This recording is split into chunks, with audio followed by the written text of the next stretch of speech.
I just want to go over this gathered end underquilt I made. These are Bed Bath & Beyond down throws, reportedly identical to the CDT, what are they, Costco down throws. So what I did was I originally just took a single down throw, and this white bit you see is just nylon fabric, ripstop from Joann's. It might be waterproof, it might not. I'm not 100% certain on that. But basically, I made this extension on here so that it becomes a gathered end. Now that was an idea that was originally inspired by the wookie, the warbonnet wookie, but that was my first introduction to sort of a hammock end, gathered end type underquilt. But turns out the way I executed it, it was much more like a Snugfit underquilt, which is no longer in production.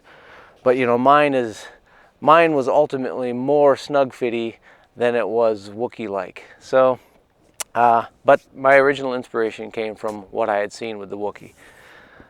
I just doubled over the white fabric a couple times and sewed it to this so there's a good bit of structure there, and made an end channel in this and ran bungee through it. Now each side of my bungee goes up to an eye, or a continuous loop that's on my ridge line for my hammock.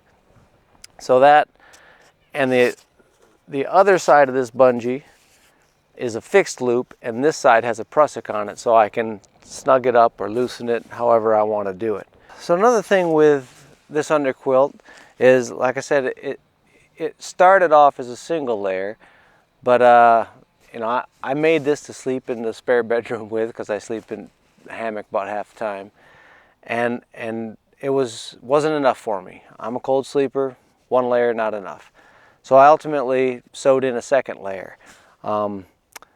Before I cover that second layer, what I did was, it's got a knotty mod down the side of this. So we'll say about a foot or 10 inches, because it's 2 squares. After it starts over there, I just folded over the edge of the underquilt, or the throw, and sewed it down to create a channel. And then put these black tabs on here with some eyelets in it and a piece of bungee. So I can adjust the tension on it just by pulling on this piece of bungee here. So I took a second down throw, and I did not sew it, for whatever reason, along the white edge. I only sewed it along this long edge here. So, and what I did was, the edge of the inner underquilt meets up with this line of stitching that creates the channel here. So when you get to the end of the channel, it just sort of bends back up, and now the two are one right here. It leaves quite a bit of floppiness in there.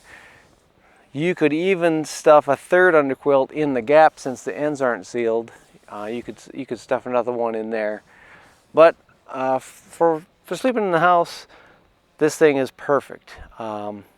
I did take a brief nap last weekend outside with it. It was about 45 degrees, and I was just starting to feel a little bit of cold coming through in my back. So 45 for me would be the limit on this underquilt, I'm thinking, and that might have even been an uncomfortable night had I tried to sleep outside all night with it. So I've also used this underquilt as a booster quilt for I have a 20-degree underground quilts quilt, and